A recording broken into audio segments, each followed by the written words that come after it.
All right. So whether it's basketball practice, maybe karate, cheerleading, whatever it might be out there for you, we know that your kids' schedules are probably getting more crazy than your schedule. So how do we manage it all? Well, today on the Five Squad, we're going to talk about how we actually manage all of the extracurriculars that our children are currently going through. Welcome to the Five Squad.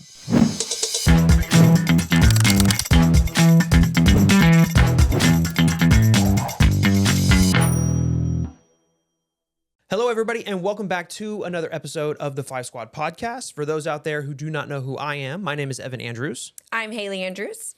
And today is a fun one because I feel like we are coming into more of this with our scheduling and how things are changing a little bit. But we're talking about our extracurricular activities that our kids are going through and how we put it all into our own current schedules. It's literally a full-time job. Yeah. I'm not kidding. It's like you get off work and then it's like, I'm going back to work. I'm literally an unpaid Uber driver and taxi. Yeah. You know what I mean? Yeah. You too.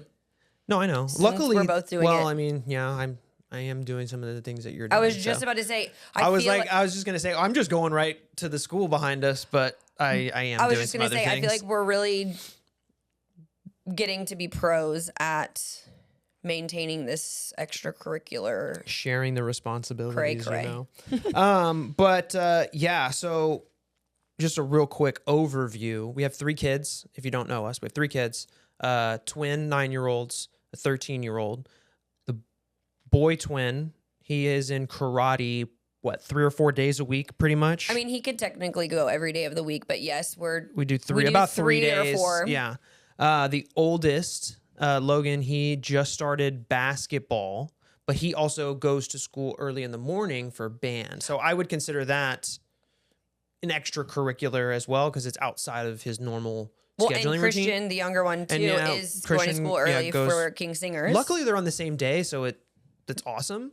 That on my time, but Callie. Sadly, we're still trying to kind of figure her out a little bit. She has her own little thing that she's doing right now with her. I know that she doesn't really do like extracurriculars, but like she does juggle like her time with the neighbor. Yeah. Who's homeschooled. Her friends. And then both of the twins are also in therapy. So it is still an extracurricular. I mean, it's true. It's after school. And it is fun for both. I mean, yeah. For them. So But when you were a kid, did you have a lot of extracurriculars?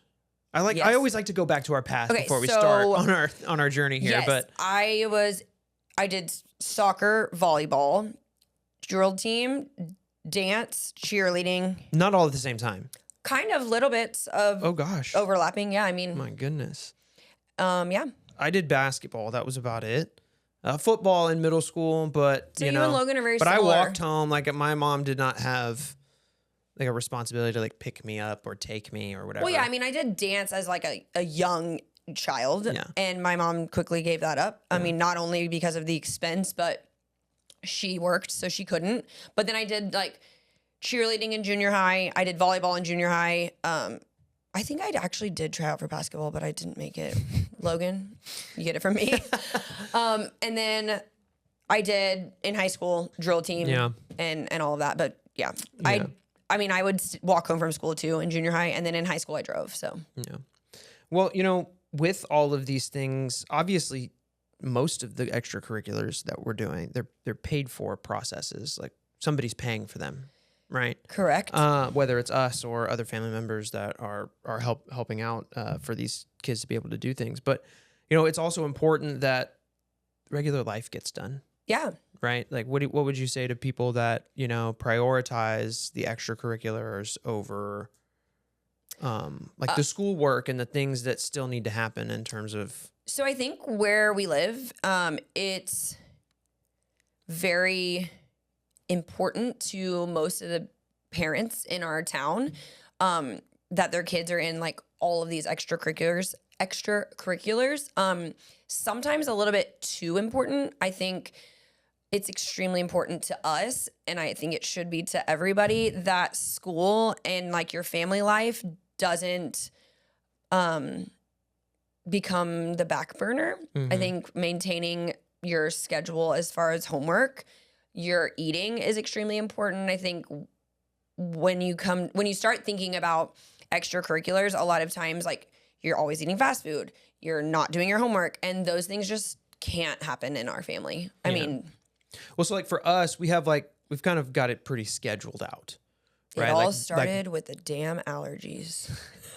Well, like on Mondays, we know that's an open day. Like nobody's doing negative. Oh no, Callie's is Mondays are like the most important days. Callie and Christian are alternating now with therapy. Okay, so and then after therapy, I go to Bible study. Okay. So sorry, that's a me thing. Yeah. That's a me day. Gotcha. I'm taking everybody to therapy one Monday or the other. So yeah, I have no responsibilities. I'm going to motherhood therapy, which is my Bible study.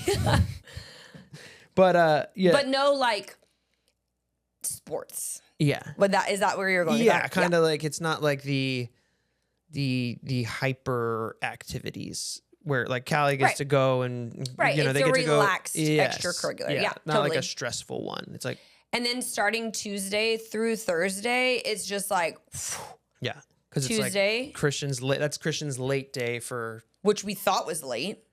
Yeah, Christian's late day for karate was 6:45 to 7:15, and I was like, oh my gosh, that's so late. Because now think about it for me now. I know. On Tuesday. We'll get there. Yeah, because I have to take Christian, come home, drop him, take Logan at 8. Okay, quick question: who the hell made up 8 to 9 p.m. practices or later? What's wrong with you? Because but you got to think about it. Like I know we are. I know our routine. Like when we tell people that Logan's bedtime is 9 o'clock, they're like, "What? He's 13." Yeah, and I know it's super beneficial for him. Like if he was going to bed at 11, like I know. Come on. So we've got Mondays is therapy and Bible study. Tuesdays is karate and basketball. Wednesdays is karate. Thursdays is basketball / potential karate if he goes. Usually we do. I take him Thursdays and then you'll take Logan Thursday basketball. Yeah. And then Fridays is nada. Fridays is the day I always like to go out to dinner. Yes. Fridays are our dinner extracurriculars. Yes. It's like adult extracurricular. But the kids are there half the time. So it's like, whatever. But we budget for that. We've talked about this before. Mm-hmm. Yeah. And, as we just kind of discussed, that was like our time. That's how we manage the time in all of that. Right, I think we do a pretty good job. I mean, I think we do too. We really share the responsibilities. I mean, depending on the time frame of the activity, we'll tell who's taking who. Yeah. And then, but you had mentioned how important it is to still maintain like certain structure. And like, not only do we maintain the structure of the time, but like we know what we're eating, so we're not getting fast food. We're not like just eating willy-nilly. Except for Thursdays is when, because sometimes if grandma and pops bring home the twins, but it's usually that's their treat. Like, so Thursdays is a treat day for Callie and Christian, but that actually works for our benefit because it allows me to maintain my own structure for eating for us as a family. 100%. So yeah, because Logan can then eat before he goes to. Because if Logan was coming home and then having to eat, heck no, he'd be going to bed at almost 11. But that's why I said it all started with the allergies. Because I think it really matters to talk about that because once I started getting a handle on my food routine, it really allowed for the extracurricular routine to be a little less stressful because it is stressful on parents to get them to and fro, right? But at least I know I have some foundation when it comes to food, and then the rest can fall into that structure too. I didn't segue well, did I? No, I'm just saying there's times in this where, and maybe you can definitely give me like a tangible example of when it's happened recently. Cause I can actually, we have to say no to stuff, right? To be able to keep the routine, keep the sanity, keep all of that. Right. So I play basketball with a group of guys on Saturdays from 10 to noon. But because Logan is now in basketball himself and I'm helping coach, his games are going to be on Saturdays. So I had to say no to Saturdays for me so that I wasn't putting everything on your plate and also helping out in something and committing to something that I said I would do. And you wouldn't want to miss Because I could say like, no, I'm going to go play basketball and work out. You just take him to his games. He'll be cool. And I didn't have to volunteer and, do all of that. But I don't think you would mentally be able to handle that. I feel like it would be a lot. Like, right? No. Well, not if I mentally said like, no, I can go play basketball and he can still go to his game. Like, because that still technically could happen. I think something for me, I didn't even think about this when we were planning it, but it's sort of in the realm of saying no. But like for me right now, adding Callie and Christian both having therapy on Mondays, Callie was doing it every other, right? So only 2 Mondays were full, and now it's going to be every Monday, and that's the same night as my Bible study. So I did actually have to reach out to my girls and say like, hey, I know we're doing Monday night Bible study, but like it might be better for me to do Tuesday night because Evan takes Christian to karate, and that's Christian's karate, late night karate, and Logan too. And they're all going to be with you. So I don't even have to like have any type of guilt over that. So like, I definitely didn't say, no, I'm not doing Mondays. Right. But I am speaking up on behalf of, I think, my mental space in terms of like, I don't want to overload myself on Mondays and risk skipping. Mm-hmm. So I had to speak up like, hey, could we do a shift? So like, not even just saying no, but like shifting things around. And did you make it better. You just said like doing it on Tuesdays instead? Right. Yeah. Which is cool. It would just be better. Yeah. I mean, I have all of them anyway, but it's just like, we're going to go to karate at, what time does it start? 6:45. 6:45. So you go, I leave at 6:45, right? You leave at 6:45.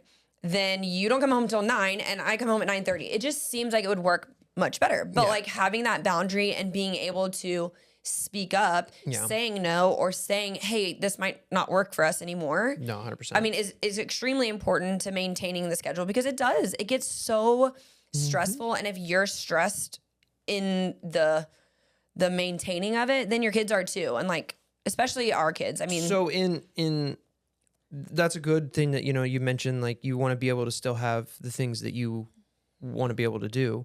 How do you avoid guilt? Like, what do you focus on? Yeah. Instead of, how do you avoid the guilt? What do you focus on to be able to do that? Well, I mean, if you have been following us for any length of time, one of my favorite things is gratitude. And for me, I didn't think I'd ever be able to put my kids in anything, especially just like there's 3 of them. Financially, it's just so overwhelming. So I remind myself, like, I'm so grateful that they have the opportunity to participate in these things, like especially for Christian's karate that's paid for by his grandparents. And I'm so grateful. So I'm constantly reminding myself and reflecting on that in those moments where I feel so overwhelmed. I am grounded by gratitude. And then the same thing with therapy. I mean, recently I've put them both in it and it's a lot more expensive and it's a lot more time. But I remind myself that I'm so thankful that God gave me the financial ability to put them both in therapy because it is something that they need 100%, and then with Logan, he's the oldest and he's kind of not been able to have any like extracurriculars up until this point, really. I mean, yes, he has band, but I mean, a paid for opportunity. And so I remind myself like he finally gets to have something of his. Mm-hmm. So like, me being uncomfortable, having to like juggle all of it is nothing compared to how thankful I am that he has it. No, so 100%. And I think in all of this, no matter what, like I think what the kids love most about it is that we're there with them. I was just going to say, it's not like, yes, they love that they get to go do something that's theirs, but they love that all of the people around them are also involved in it. I mean, if you think about it, think about yourself as a child and when you did a performance at school or something. I didn't do a lot of out of school activities. A lot of my stuff was in school. So like you look out and you're like, where's my mom? Where's my mom? Where's my dad? Like you're looking for your parent and then like they're just, the facial, recognition is just like pure joy. And like our children especially, they love it when we're there. No, I know that 100%. And I don't want to say hate because I hate that word, but some days I'm just like, I don't want to do this anymore.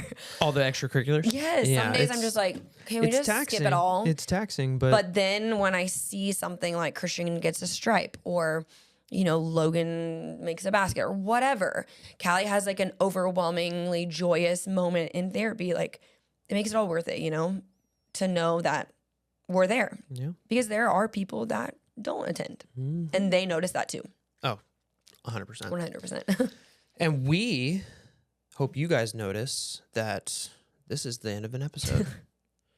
But we hope that you loved this episode because, you know, it's hard to juggle all the stuff sometimes. And I think a lot of times people don't want to talk about the hard things. Yeah. But I needed that growing up. I needed to hear that, like, it's okay that it's hard, you know? So, like, I want to hear what extracurricular, that's like one of the hardest words It to is. say. It's really a tongue twister. What activities are your kids in? Yep. What are you juggling? Yeah. What does your schedule look like? Yeah. Are you broke? Like, what does that mean? Like, do you need to get a third job to pay for their joy? Leave all that info in the comments, you guys. And if you're new here, or maybe you're returning and haven't subscribed yet, do it. Make sure you smash that subscribe button right now so you get updated when all of our new episodes come out Thursday mornings, 6 a.m. Like this video. Share it with somebody who might need to also hear it. Share it with all of the parents that you're sitting in the waiting room, like watching your kids do their activities. Yeah, because we're just normal people out here. We are. Letting you guys know that it's okay, that you guys are probably stressed out. But, you know, with that, we're going to leave you the same way that we leave you every episode. And just remember that every day is a new day and a new chance to get it right. Keep pushing forward and stay inspired. See you next time.